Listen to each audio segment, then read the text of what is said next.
Welcome to the start of the month for 2026. That's pretty cool. So it's not really the start, is it? It's really the end of the month. So the end of the month has finally come across us. It's been really fast. So that's pretty cool. So what are we talking about today? You know, we repair instrument clusters. You know, we've extensively gone through a lot of R&D and working out how to repair instrument clusters, the LCDs, the motors, control board, backlighting, everything like that. So it's cool. But what about transmission control modules? So did you know we repair temperature sensors, pressure sensors, turbine speed sensors, input shaft sensors, output shaft speed sensors? So we repair basically everything to do with the transmission control module. So this is a 6 HP transmission control module from probably a BMW or a Land Rover or a Ford or a Holden. They've in so many different vehicles, right? I believe this one is actually from a Ford Falcon. And of course, speaking of Ford Falcon, if we got a little bit older, so car manufacturers used to primarily have all their control modules inside of the engine ECU. It's like a dual engine ECU transmission control module. This one here is out of a XR6 non-turbo BA Ford Falcon. So typically inside of the engine ECU and transmission was the favourite, right? And then they moved into slapping these onto the valve body inside of the transmission, and of course making repairability a little bit harder, but of course we're able to handle most of the common problems, and we're able to machine off whatever difficult, hard to get areas are.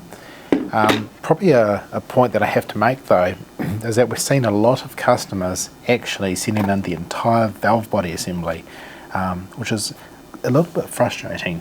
And the reason why it's frustrating is if a customer sent in a valve body along with their transmission control module, like this one here, if I show you behind of it, so there's a valve body, and we've got the transmission control module here, pump motor, accumulator.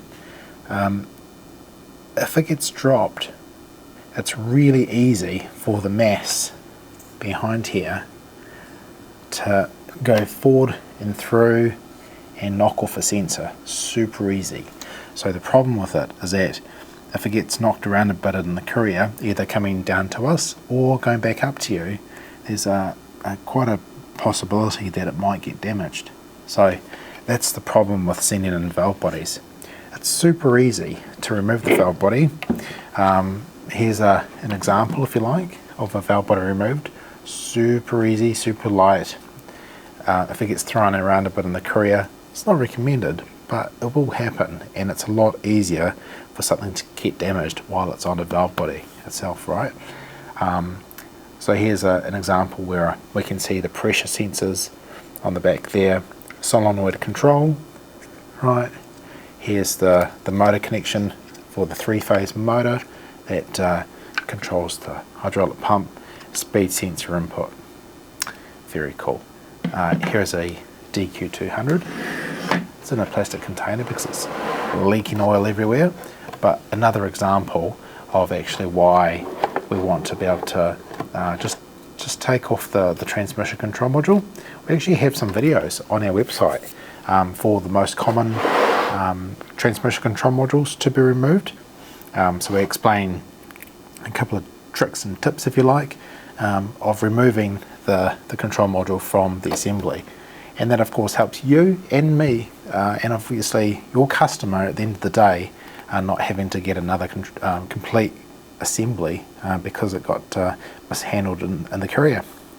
So yeah, it's probably to cement more of, we don't just repair engine control modules, instrument clusters, body control modules. We also do a lot of mechatronic units, and we do really well with mechatronic units because we're able to bench test a lot of the systems as well, hook them up to our test bench, and verify the failure, run a rotating magnet across the sensor and make sure it's reading, or add a bit of pressure to the pressure sensor and make sure the values are consistent. And we're seeing a lot of drift actually. A lot of sensors are drifting over time, and so we're able to remove and replace them. Alrighty, thanks for watching this segment, and we'll see you next month. And thank you very much for using our services. What a great start to the year, and see you in the next video.